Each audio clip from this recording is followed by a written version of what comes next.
दोस्तों, मैं हूं अंग्रेज। मैं जा रहा हूं भारत पे कब्जा करने। पहले मैं वहां के राजाओं के तलवे चाटूंगा, फिर फूट डालो और राज करूंगा। तो चैनल को सब्सक्राइब कर लीजिए और वीडियो को पूरा देखें। इतिहास के पन्नों को अगर पलट कर देखें तो एक समय ऐसा था जब विश्व के मानचित्र पर भारत का स्थान किसी चमकते हुए सूर्य के समान था। ये वो दौर था जब भारत को केवल कविताओं में ही नहीं बल्कि वास्तविकता में सोने की चिड़िया कहा जाता था। लेकिन क्या आप जानते हैं कि इस सोने का असली अर्थ क्या था? ये केवल राजाओं के खजाने में पड़ा सोना, चांदी या कोहिनूर हीरा नहीं था। भारत की असली दौलत थी उसकी उपजाऊ मिट्टी, उसके कुशल कारीगर और उससे भी बढ़कर यहाँ के जंगलों में महकने वाले मसाले। काली मिर्च, जिसे पश्चिमी दुनिया में काला सोना कहा जाता था, इलायची और दालचीनी की महक ने 7 समंदर पार बैठे यूरोप वासियों की नींद उड़ा रखी थी। उस समय यूरोप की सर्दियां जानलेवा होती थीं और मांस को सुरक्षित रखने के लिए भारतीय मसालों की सख्त जरूरत थी। यही वो जरूरत थी जिसने लालच का रूप लिया और दुनिया के सबसे बड़े साम्राज्य की नींव रखी। 17वीं शताब्दी की शुरुआत हो रही थी।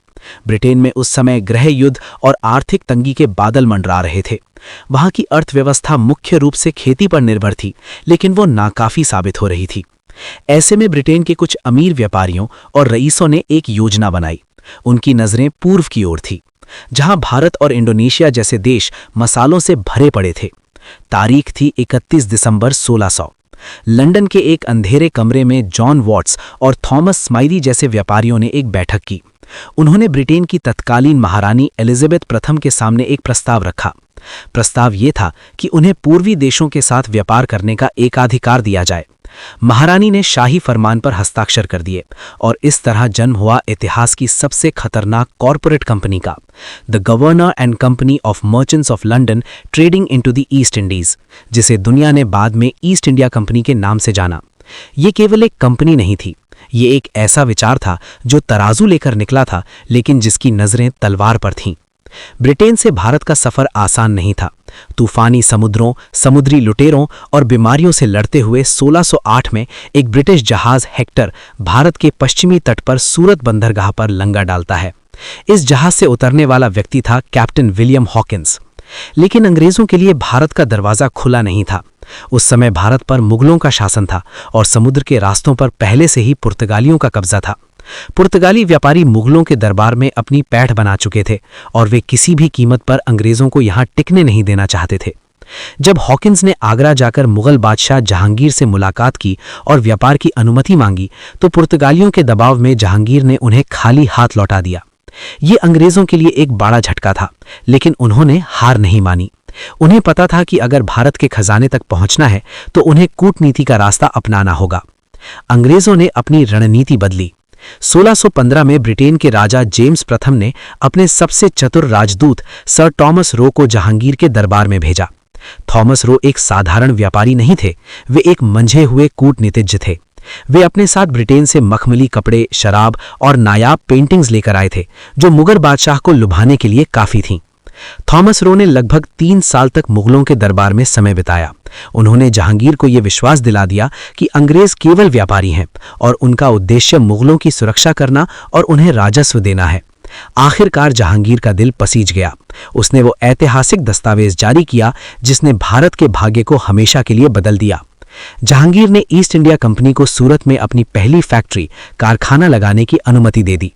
उस समय किसी को अंदाजा नहीं था कि कागज का वो एक टुकड़ा आने वाली सदियों में भारत के लिए गुलामी की जंजीर बन जाएगा। अनुमति मिलते ही अंग्रेजों ने अपनी चालें चलनी शुरू कर दी। 1619 तक उन्होंने सूरत, आगरा, अहमदाबाद और भरूच में अपने व्यापारिक केंद्र स्थापित कर लिए। उनकी नज़र अब केवल मसालों पर नहीं थी, बल्कि वे भारत के सूती कपड़े, रेशम, नील और शोरा, जो बारूद बनाने के काम आता था, पर भी कब्जा जमाना चाहते थे। धीरे धीरे उन्होंने दक्षिण भारत की ओर रुख किया और 1639 में मद्रास, अब चेन्नई में अपनी पकड़ मजबूत की। इसके बाद 1668 में इंग्लैंड के राजा चार्ल्स द्वितीय को पुर्तगालियों से दहेज में बॉम्बे, अब मुंबई का द्वीप मिला, जिसे उन्होंने मात्र 10 पाउंड वार्षिक किराए पर ईस्ट इंडिया कंपनी को सौंप दिया। अब अंग्रेजों के पास पश्चिम में बॉम्बे और दक्षिण में मद्रास जैसे मजबूत गढ़ थे, लेकिन उनकी सबसे ललचाई नजरें भारत के सबसे अमीर सूबे बंगाल पर थीं। कलकत्ता, अब कोलकाता, उस समय व्यापार का केंद्र था। 1690 के आसपास जॉब चार्नॉक ने कलकत्ता में एक व्यापारिक कोठी की नींव रखी। 1700 तक आते आते अंग्रेजों ने यहाँ फोर्ट विलियम का निर्माण शुरू कर दिया।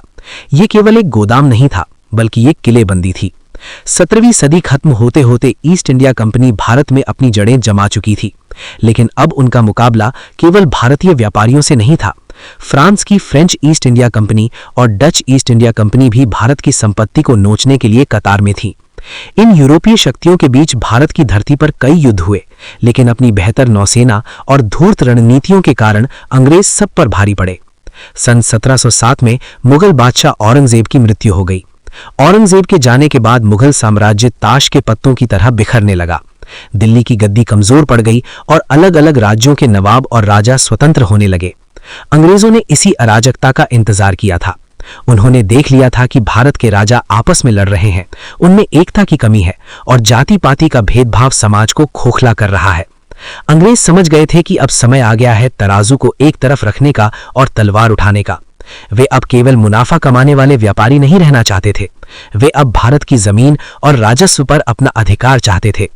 1750 का दशक आते आते भारत के आसमान पर काले बादल मंडराने लगे थे, जो आने वाले 200 वर्षों के तूफान का संकेत दे रहे थे। 18वीं शताब्दी के मध्य तक भारत का बंगाल प्रांत दुनिया के सबसे समृद्ध क्षेत्रों में से एक था। उस समय बंगाल में आज का पश्चिम बंगाल, बांग्लादेश, बिहार और उड़ीसा शामिल थे। मुगलों की कमजोर होती पकड़ के बीच बंगाल के नवाब स्वतंत्र शासक बन गए थे की तरह व्यवहार करने लगे थे। अंग्रेजों की ललचाई आंखें इसी खजाने पर टिकी थीं। वे बंगाल से रेशम और सूती कपड़े का भारी व्यापार करते थे, लेकिन वे टैक्स कर देने से कतराते थे। 1756 में बंगाल की गद्दी पर एक युवा और तेज तर्रार नवाब बैठा, सिराजुद्दौला। सिराज को अंग्रेजों की मंशा पहले दिन से ही खटक रही थी। उन्होंने देखा कि अंग्रेज न केवल टैक्स चोरी कर रहे हैं, बल्कि कलकत्ता में अपनी कोठी फोर्ट विलियम की कलेबंदी कर रहे हैं और वहां हथियार जमा कर रहे हैं। नवाब ने सख्त लहजे में अंग्रेजों को संदेश भिजवाया, तुम व्यापारी हो, व्यापारी बनकर रहो, किले बनाना तुम्हारा काम नहीं है। अंग्रेजों ने नवाब के आदेश को अनसुना कर दिया। इस अपमान का बदला लेने के लिए सिराजुद्दौला ने अपनी विशाल सेना के साथ कलकत्ता पर हमला बोल दिया और अंग्रेजों को वहां से खदेड़ दिया। ये अंग्रेजों के लिए एक शर्मनाक हार थी। जब ये खबर मद्रास में बैठे ब्रिटिश अधिकारी रॉबर्ट क्लाइव तक पहुंची, तो वो तिलमिला उठा। क्लाइव एक धूर्त और क्रूर सेनापति था। वो समझ गया था कि सीधी लड़ाई में सिराज की विशाल सेना को हराना नामुमकिन है। इसलिए उसने वो रास्ता चुना जिसमें अंग्रेज माहिर थे, षड्यंत्र और धोखा। क्लाइव अपनी सेना लेकर बंगाल पहुंचा, लेकिन उसने तलवार चलाने से पहले नवाब के दरबार में गद्दारों को ढूंढना शुरू किया। उसे शिकार मिल गया, मीर जाफर। मीर जाफर नवाब सिराजुद्दौला का सेनापति था, लेकिन उसके दिल में नवाब बनने की हसरत थी। रॉबर्ट क्लाइव ने मीर जाफर के साथ एक गुप्त समझौता किया, तुम युद्ध के मैदान में अपनी सेना को लड़ने से रोक दो, हम सिराज को हरा देंगे और इनाम में तुम्हें बंगाल का नवाब बना देंगे। सौदा पक्का हो गया। भारत की गुलामी के दस्तावेज पर हस्ताक्षर हो चुके थे। तारीख थी 23 जून 1757। नदिया जिले के प्लासी के मैदान में दोनों सेनाएं आमने सामने थीं। एक तरफ सिराजुद्दौला की 50,000 सैनिकों की विशाल फौज थी और दूसरी तरफ रॉबर्ट क्लाइव के पास मात्र 3,000 सैनिक थे। देखने वालों को लग रहा था कि अंग्रेज कुछ ही घंटों में कुचले जाएंगे, लेकिन जैसे ही युद्ध का बिगुल बजा, इतिहास का सबसे बड़ा धोखा सामने आया। नवाब की सेना का एक बड़ा हिस्सा, जिसकी कमान मीर जाफर के हाथ में थी, वो मूर्ति बनकर खड़ा रहा। उन्होंने अपनी तलवारें मयान से बाहर ही नहीं निकाली। सिराजुद्दौला हक्का बक्का रह गया। अपने ही सेनापति के विश्वासघात से उसका मनोबल टूट गया। युद्ध के मैदान में बारिश ने भी नवाब की बारूद गीली कर दी, जबकि अंग्रेजों ने अपनी बारूद बचा ली थी। प्लासी का युद्ध कोई युद्ध नहीं बल्कि एक सौदा था। शाम होते होते सिराजुद्दौला को भागना पड़ा और बाद में मीर जाफर के बेटे ने उनकी हत्या कर दी। भारत के इतिहास में ये वो काला दिन था जब एक विदेशी कंपनी ने भारत के सबसे अमीर सूबे पर परोक्ष रूप से कब्जा कर लिया। वादे के मुताबिक क्लाइव ने मीर जाफर को बंगाल का नवाब तो बना दिया, लेकिन वो केवल नाम का राजा था। असली डोर अंग्रेजों के हाथ में थी। अंग्रेज उसे सोने की बोरी समझते थे और जब चाहे धन मांग लेते थे। जब मीर जाफर ने आनाकानी की तो उसे हटाकर उसके दामाद मीर कासिम को नवाब बना दिया गया। लेकिन मीर कासिम स्वाभिमानी निकला। उसने अंग्रेजों की लूट पर रोक लगाने की कोशिश की और अपनी राजधानी मुंगेर ले गया। नतीजतन 1764 में बक्सर का युद्ध हुआ। इस बार मुकाबला कड़ा था। मीर कासिम ने अवध के नवाब और मुगल बादशाह शाह आलम द्वितीय के साथ मिलकर अंग्रेजों को चुनौती दी, लेकिन ब्रिटिश सेना का अनुशासन और आधुनिक हथियार उन पर भारी पड़े। बक्सर की जीत प्लासी से भी ज्यादा महत्वपूर्ण थी। 1765 में इलाहाबाद की संधि हुई, जिसने अंग्रेजों को बंगाल, बिहार और उड़ीसा की दीवानी दिला दी। इसका मतलब था कि अब इन राज्यों से राजस्व वसूलने का कानूनी अधिकार ईस्ट इंडिया कंपनी का हो गया। अब उन्हें व्यापार के लिए ब्रिटेन से सोना लाने की जरूरत नहीं थी। वे भारत के पैसे से ही भारत का सामान खरीदते और मुनाफा कमाते। यहीं से कंपनी का असली राज्य शुरू हुआ। बंगाल पर कब्जा करने के बाद अंग्रेजों की भूख बढ़ गई। अब उनकी नज़र मैसूर, मराठा और पंजाब जैसे शक्तिशाली राज्यों पर थी। मैसूर में टीपू सुल्तान जैसे शेर ने अंग्रेजों को लोहे के चने चबवाए, लेकिन अंततः 1799 में अपनों की गद्दारी और अंग्रेजों की घेराबंदी के कारण वे शहीद हो गए। इसके बाद लॉर्ड वेलेजली ने एक नई चाल चली, सहायक संधि। ये एक मीठा जहर था। अंग्रेज भारतीय राजाओं से कहते, हम आपको अपनी सेना किराए पर देंगे आपकी सुरक्षा के लिए, लेकिन बदले में आपको हमारी सेना का खर्चा उठाना होगा और अपने दरबार में हमारा एक रेजिडेंट रखना होगा। जिस राजा ने यह संधि मानी, उसने अपनी आज़ादी बेच दी। धीरे धीरे अंग्रेज उस राज्य की विदेश नीति और आंतरिक मामलों में दखल देने लगते, और अगर राजा सेना का पैसा नहीं चुका पाता तो उसका आधा राज्य हड़प लेते। हैदराबाद के निज़ाम से लेकर मराठों तक कई राज्य इस जाल में फंसे। जो नहीं झुके उन पर हड़प नीति थोप दी गई, जैसा कि झांसी और सतारा के साथ हुआ। 1850 आते आते भारत का नक्शा बदल चुका था। कश्मीर से कन्याकुमारी तक भगवा और हरे झंडों की जगह अब यूनियन जैक लहरा रहा था। तराजू लेकर आए सौदागर अब भारत की तकदीर लिखने वाले विधाता बन बैठे थे। प्लासी और बक्सर के युद्धों ने अंग्रेजों को भारत का शासक तो बना दिया था, लेकिन अब उनका अगला लक्ष्य भारत की आत्मा को कुचलना था। ये वो दौर था जब सोने की चिड़िया के पंख नोचे जा रहे थे। ब्रिटेन में औद्योगिक क्रांति शुरू हो चुकी थी और वहां की मशीनों को चलाने के लिए कच्चे माल की भूख थी। अंग्रेजों ने तय किया कि अब भारत दुनिया को सामान बेचने वाला देश नहीं, बल्कि ब्रिटेन की फैक्ट्रियों के लिए कच्चा माल पैदा करने वाला खेत बनकर रह जाएगा। एक समय था जब भारतीय जुलाहों द्वारा बुना गया कपड़ा पूरी दुनिया में मशहूर था। ढाका की मलमल इतनी बारीक होती थी कि पूरा थान एक अंगूठी से निकल जाता था, लेकिन ब्रिटेन के मैनचेस्टर और लैंकाशायर में बनी मिलों का कपड़ा भारत के हाथ से बुने कपड़े का मुकाबला नहीं कर पा रहा था। अंग्रेजों ने एक क्रूर नीति अपनाई। उन्होंने भारतीय कपड़ों पर ब्रिटेन में भारी टैक्स लगा दिया, जबकि ब्रिटेन से आने वाले मशीनी कपड़े को भारत में टैक्स फ्री कर दिया। नतीजा ये हुआ कि सस्ता विदेशी कपड़ा भारतीय बाजारों में भर गया। लाखों बुनकर बेरोजगार हो गए। कहा जाता है कि बंगाल के कुशल कारीगरों के अंगूठे तक काट दिए गए ताकि वे दोबारा वैसा बारीक कपड़ा ना बुन सके। जो भारत कभी कपड़ा निर्यात करता था, अब वो अपने तन को ढकने के लिए विदेशी कपड़ों का मोहताज हो गया। भारत की आत्मनिर्भरता की रीढ़ तोड़ दी गई थी। 1853 में जब पहली ट्रेन मुंबई से ठाणे के बीच चली तो इसे भारत के विकास का प्रतीक बताया गया, लेकिन सच्चाई कुछ और थी। अंग्रेजों ने रेलवे का जाल भारतीयों की सुविधा के लिए नहीं, बल्कि अपनी लूट को आसान बनाने के लिए बिछाया था। रेल की पटरियां भारत की छाती पर बिछाई गई वे नसें थीं, जिनके जरिए देश के कोने कोने से अनाज, कपास और खनिज खींचकर बंदरगाहों तक पहुंचाया जाता था और वहां से सीधे ब्रिटेन भेज दिया जाता था। इसके अलावा रेलवे का मुख्य उद्देश्य ये था कि अगर कहीं भी भारतीय विद्रोह करें तो ब्रिटिश सेना को चंद घंटों में वहां पहुंचाकर विद्रोह को कुचला जा सके। ये विकास भारतीयों के खून पसीने की कमाई से बना था, लेकिन इसमें सफर करने पर भी भारतीयों के साथ कुत्तों जैसा बर्ताव होता था। इस दौर का सबसे भयानक अध्याय था नील की खेती। ब्रिटेन के कपड़ा उद्योगों को रंगने के लिए नील की जरूरत थी। अंग्रेजों ने बिहार और बंगाल के किसानों को अपनी उपजाऊ जमीन पर चावल या गेहूं उगाने से रोक दिया और जबरदस्ती नील उगाने का फरमान सुनाया। ये एक ऐसा सौदा था जिसमें किसान की बर्बादी तय थी। नील की जड़ें इतनी गहरी होती थी कि वो जमीन की सारी ताकत खींच लेती थी, जिससे वो खेत बंजर हो जाता था। अगर किसान नील उगाने से मना करता तो ब्रिटिश बागान मालिक कोड़े बरसाते, उनके घरों को आग लगा देते और उनकी महिलाओं को बेइज्जत करते। किसान अपनी ही जमीन पर गुलाम बन गया था। उसे वो फसल उगानी पड़ती थी जिसे वो खा नहीं सकता था, और बदले में उसे जो दाम मिलते थे उससे एक वक्त की रोटी भी नहीं आती थी। नील दर्पण नाटक में इस दर्द को जिस तरह दिखाया गया, उसने समाज को झंझोर कर रख दिया। अंग्रेजी राज का सबसे काला सच था अकाल। 18वीं और 19वीं सदी के अंत में भारत ने ऐसे भयानक अकाल देखे जिनका जिक्र आते ही रूह कांप जाती है। 1876 से 1878 का भीषण अकाल और 1899 का अकाल प्राकृतिक आपदा से ज्यादा एक सरकारी हत्या थी। जब मद्रास, मैसूर और महाराष्ट्र में बारिश नहीं हुई और फसलें सूख गईं, तब भी अंग्रेजों ने अनाज का निर्यात नहीं रोका।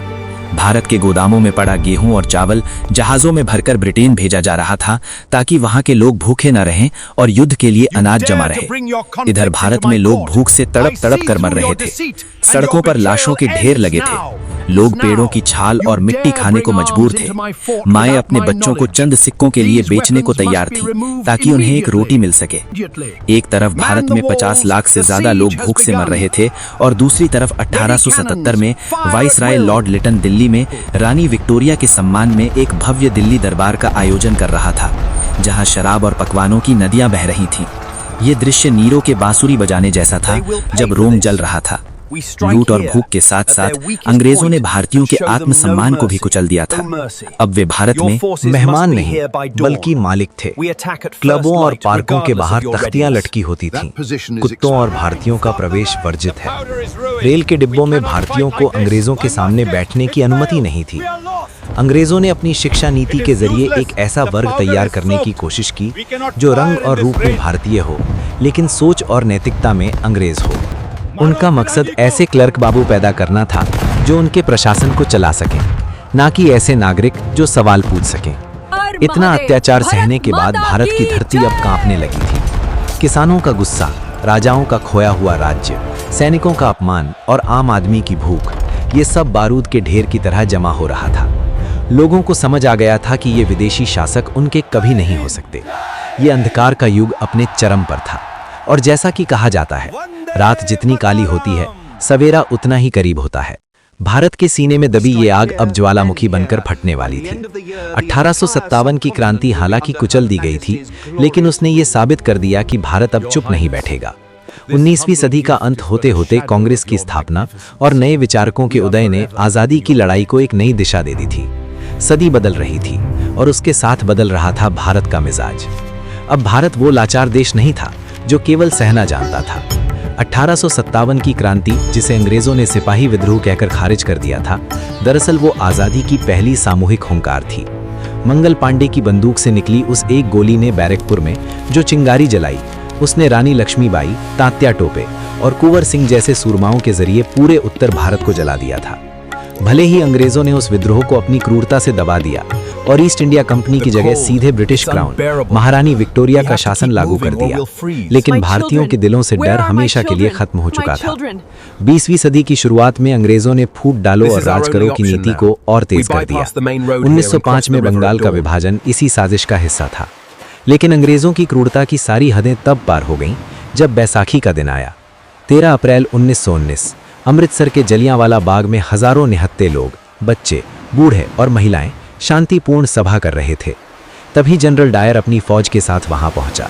उसने बाहर निकलने का एकमात्र रास्ता बंद किया और बिना किसी चेतावनी के गोली चलाने का आदेश दे दिया। 10 मिनट तक गोलियां बरसती रहीं। वहां की मिट्टी खून से लाल हो गई, कुआं लाशों से भर गया।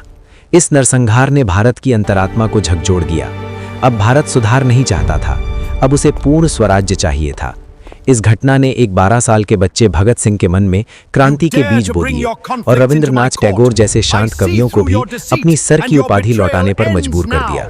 इस दौरान आजादी की लड़ाई दो धाराओं में बहने लगी। एक तरफ थे महात्मा गांधी, जो लाठी और सत्य के सहारे एक ऐसा युद्ध लड़ रहे थे जिसमें हथियार नहीं उठते थे।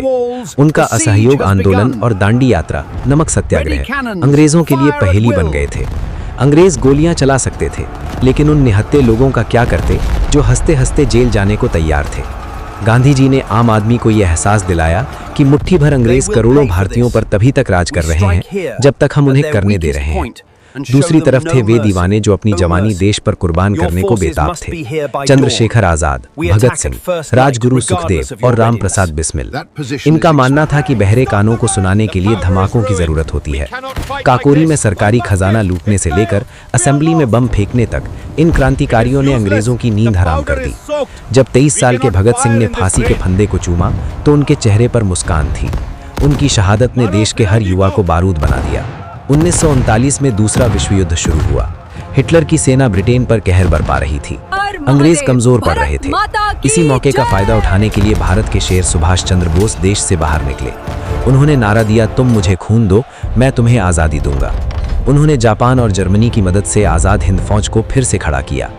जब आईएनए के सैनिक कदम कदम बढ़ाए जागते हुए बर्मा म्यांमार के रास्ते भारत की ओर बढ़े तो ब्रिटिश भारतीय सेना के अंदर भी बगावत की लहर दौड़ गई। अंग्रेजों को सबसे बड़ा झटका 1946 में लगा, जब बंबई मुंबई में रॉयल इंडियन नेवी नौसेना का विद्रोह हुआ। भारतीय सैनिकों ने जहाज़ों पर से यूनियन जैक उतार फेंका और तिरंगा फहरा दिया। अब अंग्रेजों को यकीन हो गया था कि वे सेना के दम पर भी भारत को नहीं दबा सकते। ब्रिटेन खुद युद्ध में इतना बर्बाद हो चुका था कि उसके पास अब भारत जैसे विशाल देश को संभालने की ना तो ताकत थी और ना ही पैसा। आखिरकार वो समय आ गया जिसका सदियों से इंतजार था। ब्रिटेन के प्रधानमंत्री क्लीमेंट एटली ने घोषणा की कि अंग्रेज भारत छोड़ देंगे। लॉर्ड माउंटबेटन को अंतिम वायसराय बनाकर भारत भेजा गया ताकि सत्ता का हस्तांतरण किया जा सके। लेकिन जाते जाते भी अंग्रेज भारत को एक ऐसा जख्म दे गए जो कभी नहीं भरेगा, विभाजन। देश को धर्म के नाम पर 2 टुकड़ों में बांट दिया गया, भारत और पाकिस्तान। नक्शे पर खींची गई रेड लिफ लाइन ने दिलों को भी बांट दिया। आजादी का जश्न तो था, लेकिन साथ में दंगों की चीखें भी थीं। लाखों लोग बेघर हुए, ट्रेनें लाशों से भरकर आईं। ये आजादी की बहुत भारी कीमत थी। 14-15 अगस्त की मध्यरात्रि को जब पूरी दुनिया सो रही थी, भारत अपनी जिंदगी और आजादी की ओर जाग रहा था। दिल्ली के लाल किले से यूनियन जैक उतारा गया और शान से तिरंगा फहराया गया। पंडित जवाहरलाल नेहरू ने अपना ऐतिहासिक भाषण ट्रिस्ट विद डेस्टिनी दिया।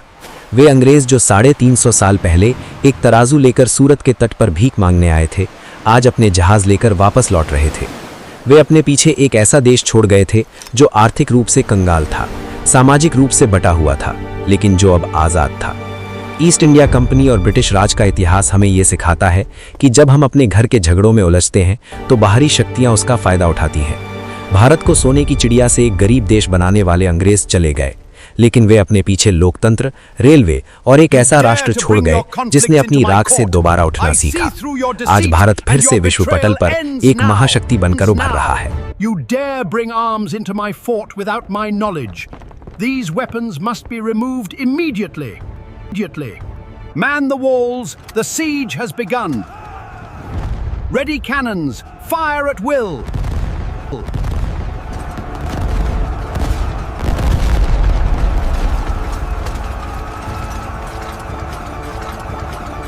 They will pay for this. We strike here, at their weakest point, and show them no mercy. No mercy. Your forces must be here by dawn. We attack at first light, regardless of your readiness. That position is The rain! Stop the rain! The powder is ruined. We cannot fight like this. My musket! It failed! We are lost! It is useless. The powder is soaked. We cannot fire in this rain.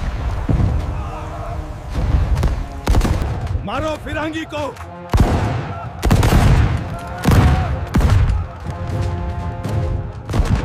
हर महादेव, भारत माता की जय!